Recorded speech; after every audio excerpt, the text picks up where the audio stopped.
Bonjour à tous, c'est Séverine, bienvenue sur le Happy Aspie Talk. La semaine dernière, j'ai fait mon retour après 2 mois d'absence. J'ai parlé du scandale du siècle concernant le Covid, à quel point on nous avait menti sur toute la ligne.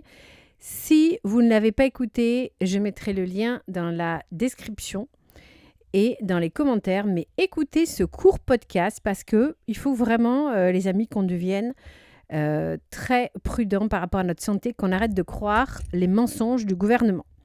Aujourd'hui, on va parler d'un autre vaccin. C'est le vaccin contre le papillomavirus. Alors, qu'est-ce que c'est que ce papillomavirus ? Donc, je vais aller sur les sites officiels. C'est donc une infection sexuellement transmissible provoquée par le papillomavirus humain, HPV. L'infection est en général asymptomatique et disparaît en quelques mois. Dans certains cas, le virus peut persister et entraîner des cas de cancer anogénitaux et des cancers de la sphère ORL. Pourquoi j'avais envie d'en parler ? Parce que ce vaccin, déjà, n'est pas obligatoire. Mais par contre, il y a une forte pression de la part des pouvoirs publics pour qu'on le fasse. Moi, j'ai 3 enfants, 21, 18 et 12 ans. Aucun n'est vacciné contre le papillomavirus et aucun ne le sera. Pourquoi ? Alors, déjà, il faut savoir que c'est recommandé ce vaccin. Pourquoi ? Pour notamment prévenir le cancer du col de l'utérus. Or, ce cancer du col de l'utérus concerne environ 3000 femmes, c'est-à-dire 0,01% de la population. Donc, vous voyez que c'est très rare. Et on veut nous faire croire que c'est quelque chose d'hyper fréquent. Donc, 0,1%. C'est pour ça qu'il n'est pas obligatoire. Mais surtout, ce qui est, quand vous allez vous renseigner sur le Vidal, on explique que ces risques, en fait, c'est pourquoi on veut faire vacciner. C'est pour les jeunes qui commencent une sexualité précoce, c'est-à-dire dès 15 ans, et qui auront de nombreux partenaires. Donc, là, je vais lire ce que dit le Vidal, vous voyez, je n'invente rien. Donc, les papillots humains, donc HPV, sont transmis au cours des relations sexuelles. La majorité des hommes et des femmes sont infectés par des papillomavirus au cours de leur vie et l'infection passe le plus souvent inaperçue. Les femmes qui ont commencé leur vie sexuelle très jeunes, et ça c'est 15 ans, et celles qui ont eu de nombreux partenaires présentent un risque plus élevé de contamination par ces virus.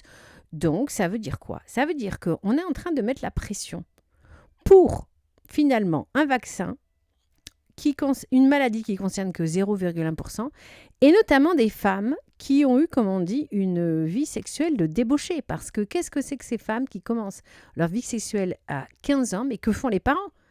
Comment ces parents éduquent-ils leurs enfants ? Alors moi, je vais vous raconter pourquoi je dis qu'on fout la pression et pourquoi du coup, moi, j'ai vraiment refusé. C'est parce que, en fait, ce qui se passe, c'est que moi, j'avais commencé à entendre parler de ce vaccin il y a à peu près 8 ans, dans l'émission Les Maternelles, une émission que j'aimais beaucoup, mais une émission qui relayait finalement, je m'en suis rendu compte avec plus tard, des mensonges sur le plan médical.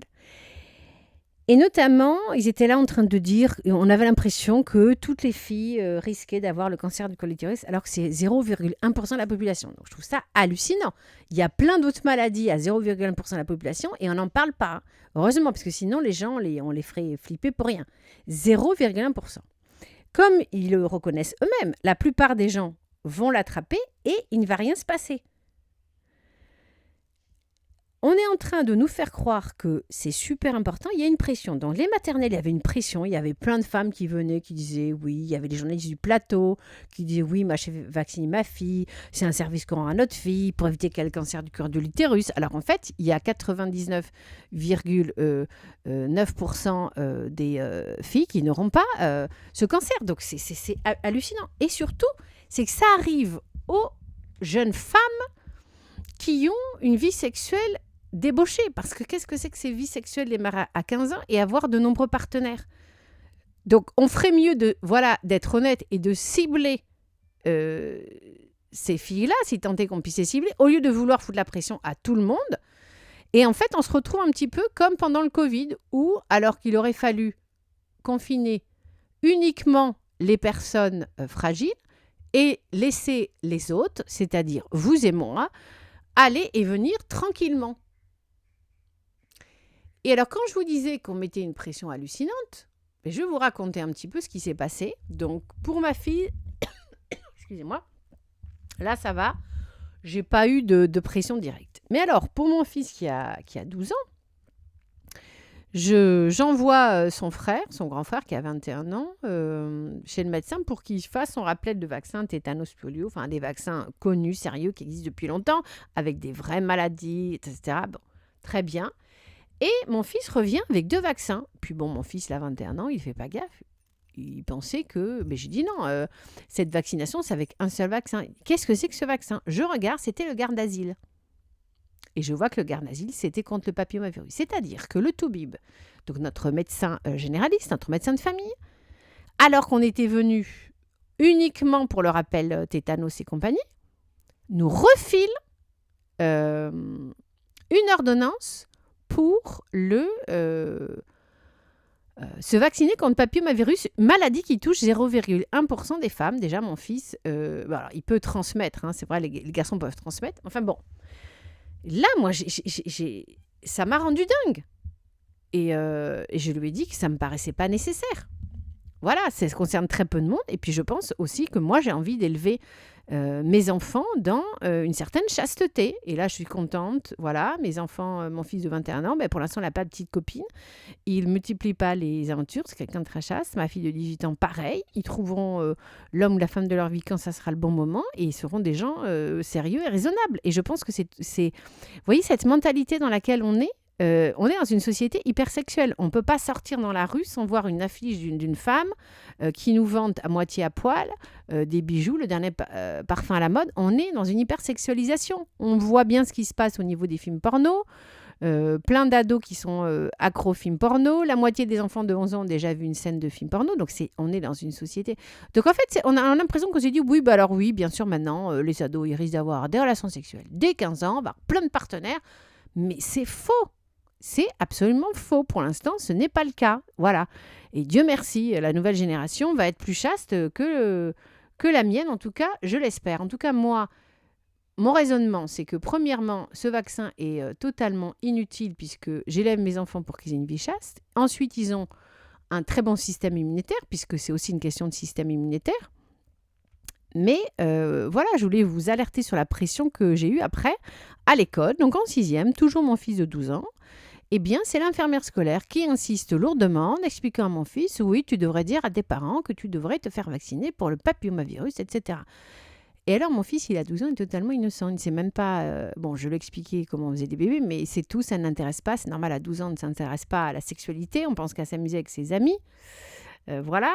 Et on ne s'intéresse pas à ce genre de choses. Donc, lui, il est très fleur bleue. Il n'a pas de petite copine. Ça ne l'intéresse pas du tout.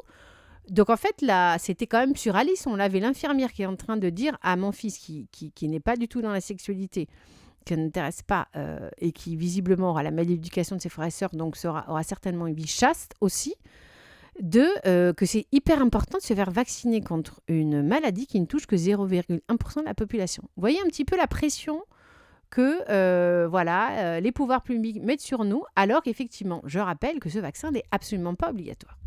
Mais le scandale ne s'arrête pas là, les amis. C'est que je suis allée me renseigner pour savoir qui fabriquait le Gardasil, qui est un des 2 vaccins. Puisque là, en l'occurrence, c'était ce vaccin que avait prescrit mon médecin généraliste. Eh bien, figurez-vous qu'il est commercialisé par la firme Merck & Co. Et je vous donne en mille qui possède des parts dans cette firme. Bill Gates. Vous savez, Bill Gates qui a été mis en cause dans les dossiers Epstein, et notamment dans les nombreux mails qui se sont échangés, justement, à un moment, il parle du vaccin. Et il parle comment on va faire pour finalement persuader les gens de se faire vacciner, et que lui, Bill Gates, il se positionne en fait comme quelqu'un, un bienfaiteur de l'humanité, mais en fait, chaque fois que quelqu'un se fait vacciner, il y a de fortes chances que Bill Gates il touche de l'argent dessus. Donc vous voyez ce que je veux dire, il n'est absolument pas bienfaiteur. Et c'est même Epstein à un moment qui lui explique un plan en disant on va faire passer la vaccination pour quelque chose de bien, alors qu'en réalité, pour vous, sur le plan financier, ça vous apporte énormément. Donc là, j'ai trouvé ça, mais alors, écœurant à souhait. Et évidemment, le garde d'asile est mentionné directement.